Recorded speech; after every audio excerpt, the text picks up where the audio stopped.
Hey there, my name is Thad, and this is the Journey Church Online. If you just came across this video, you found us right in the middle of a great series we're doing, teaching our way through the Sermon on the Mount. And normally, we would be coming to you from some amazing remote locations, like this one in British Columbia.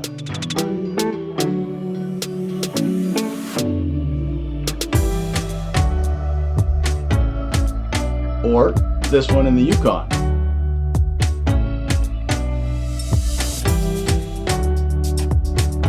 Or this one in Alberta.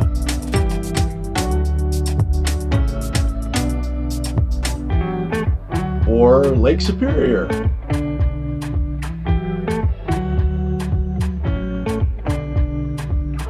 Or Idaho.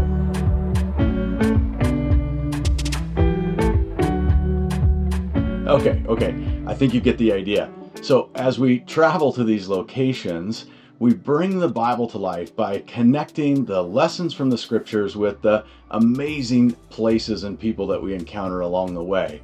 So stick around, we're doing things a little bit different today, but we're sure glad that you found us.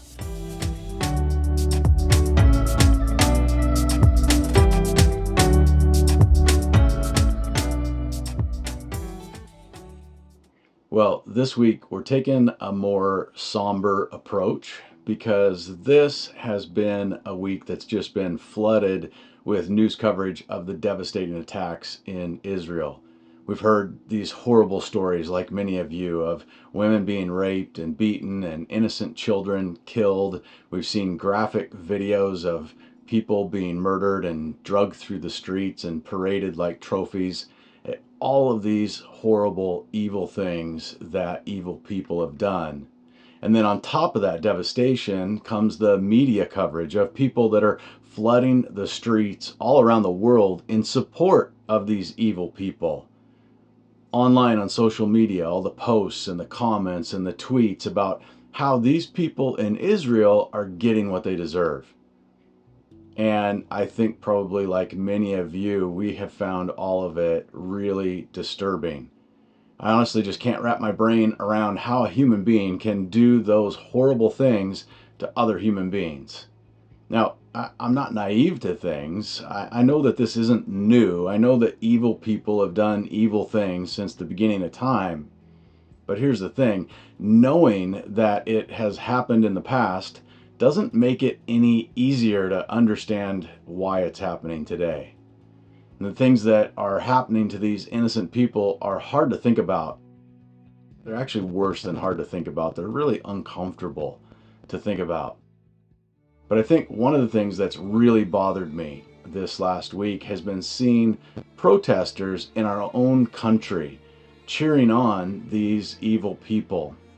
They're out there holding up signs and banners. They're walking in the city streets of our own country here in support of these wicked things happening overseas. And I found myself really wondering, what is going on in the heart of a person that they can hear about these innocent women or children being killed or raped or taken hostage, and then after hearing about those things, they go home and sit down at their kitchen table and paint a poster to support the people that did the raping or the killing.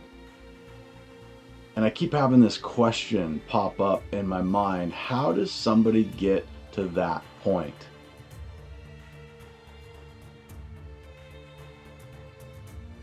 Well, it just so happens that this week in our Sermon on the Mount series, we were all set to look at what Jesus taught in Matthew chapter 7, verses 13 and 14. And this is a passage that really does shed some light on that tough question. But before we look at that passage, I think it's important to give you some context, because Jesus was referencing or bringing up a this versus that choice that God had given his people once before. It shows up all the way back in the book of Deuteronomy, and it was something that God said to his people at a really pivotal time.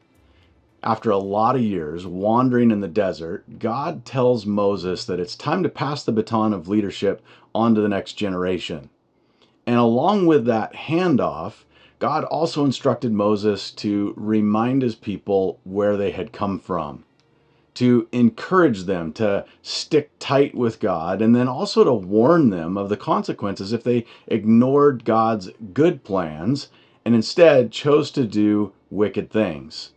So I want to share with you what God told Moses to share with them. And it comes up in Deuteronomy chapter 31, verses 15 through 20.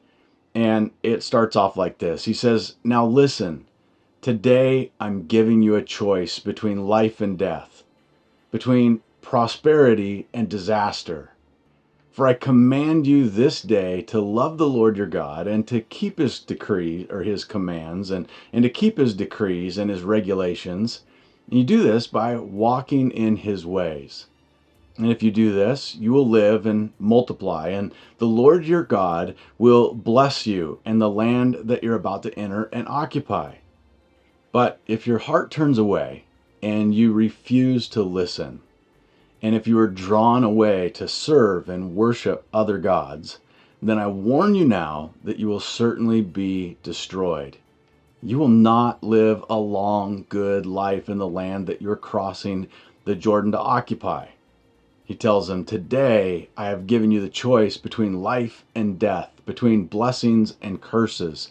Now I call on heaven and earth to witness the choice that you make. Oh, that you would choose life, so that you and your descendants might live. You can make this choice by loving the Lord your God, obeying him, and committing yourself firmly to him. This is the key to your life. And if you love and obey the Lord, you will live long in the land that the Lord swore to give to your ancestors Abraham, Isaac, and Jacob." So God gave his people this choice: follow him and his ways to a life of love and blessings, or choose to ignore God and harden their hearts towards him and live a life of devastation and destruction. So they went. Like God said, the heaven and earth would witness their choices, and many chose a path that led to life and blessings and faithfulness to God and his teachings. And then many chose a path that led to death and destruction. And so it went through the generations, all the way up to the time of Jesus. And when Jesus began in his ministry, he picked up on something that had taken root amongst the Jews at that time. Somehow, many of them had twisted those ancient lessons from God about choosing him into something that they actually weren't intended to be. They had come to believe and even teach that because God chose them, it was if they were guaranteed their place in heaven. And it was instead the Gentiles that were on the outside, the cursed ones, the ones that would be lost for eternity. But Jesus had a message for these Jews, and in the Sermon on the Mount, he brought them back to that teaching from Moses. It was kind of like a course correction for the Jews, if you will. Here's how he explained it in the Sermon on the Mount. In Matthew chapter 7, verse 13 and 14, it says this, pretty simple: "You can enter God's kingdom only through the narrow gate.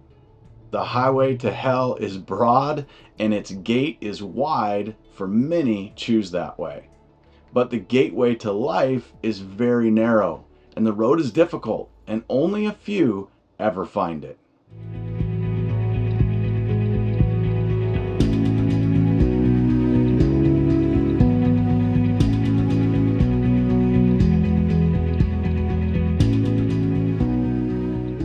So right here in the middle of this big message to a crowd full of Jews who genuinely thought they were all guaranteed a spot in the kingdom, essentially just for being born Jewish.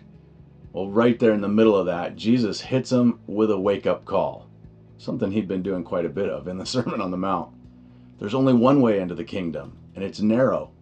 It's a difficult path that leads to a narrow gate. And for all of you who think that you're in, you should probably know a lot fewer people than you think are actually going to find that gate.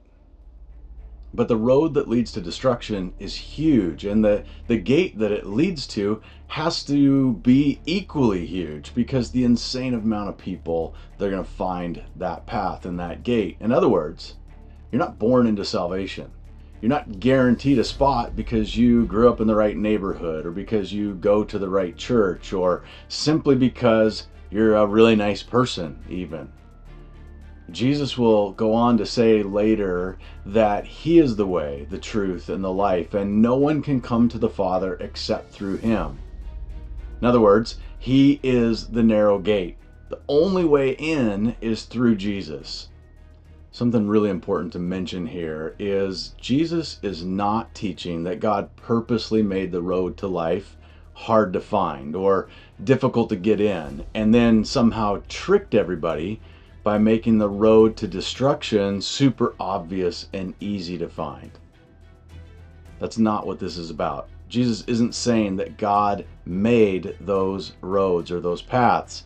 He's just explaining what it looks like based on the choices that people make.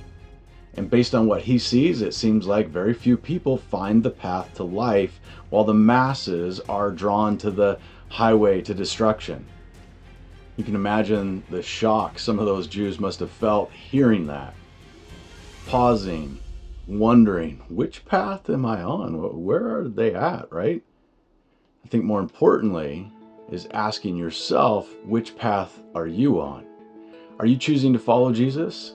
Are you walking the narrow path and on your way, even though it's difficult at times? Or are you on the wide road to destruction, just sort of going along with the masses, getting shuffled along and pushed like somebody in a crowd that you just seem to just go along to get along? What does it feel like in your life? Does it feel like you're on a narrow path that's difficult to stay on? It takes intention and purpose and effort. You have to look up ahead and know the course and step careful? Or does it feel like you are just casually going along this wide road with little or no resistance? Things to think about for you, just like those Jews probably started thinking about them when they heard those words from Jesus. Well, this teaching from Jesus does help make some sense of the wicked things that are happening in the world. It doesn't make them easier to see or easier to hear about, but it does help us understand why it seems like there is so much evil and anger and hate going on all around the world. Many people are on the wide road that leads to destruction, and the proof is all around them. So, as we wrap this one up this week, I want to remind you, we've got these great study guides that go along with each episode. You can find those over on our website, does anybody still do www? I don't think so. Go to Yourjesusjourney.com, click on the thing that says guides on the menu on the top, and it'll take you to all the guides that we have that go along with each of these. I'll put a link in the description below for the video as well. We have a lot of folks that are watching the episodes together and then getting together in a home or a living room or an RV park and doing the study together. I also want to make sure you don't forget to hit that subscribe button, turn on the alerts so you don't miss the rest of this series. We're putting a lot of effort and energy into it, traveling all over, and there are some amazing places we've already been. So if you missed any of the previous episodes, I would encourage you to get on and see them. Not only is the visual cinematography and scenery amazing, I think the messages are really helpful as well. And then I just want to wrap up with one thought about something I see happening a lot in social media. A lot of people are posting things that are saying something along the lines of, I stand with Israel. Now, I think I generally understand why people would say that. I don't know the everybody's motives individually, but I think the general principle is like, I'm against evil and I'm sticking with these people that are being treated terribly. But I want to encourage us as Christians to consider taking a different approach. The thing is, with everything in the Middle East, the whole situation is really complicated. Not everybody in Israel is a Christian. Not all of the Palestinians around there are Muslims. Some certainly are Christian. They've chosen to follow Jesus at great risk to themselves, in fact. So when you say just a generic thing like I stand with Israel, you, maybe not on purpose, but you might not be sending the message that you want. You see, I think as Christians, the message that we want to share is that we stand with Jesus. And like him, our heart aches for the wicked things that we see around the world, and we hope and pray that a lot of people, thousands if not millions around the world, because of these horrible things, would be led to drop to a knee and follow Jesus, no matter where they are from, or how they grew up. So however you might express that in your own words is really up to you. It's just some food for thought as we wrestle with how do we personally respond and talk about some of the horrible things that we see going on in the world right now. So something to chew on. All right, that's it from us this week. We're going to see you next week from wherever we are out there.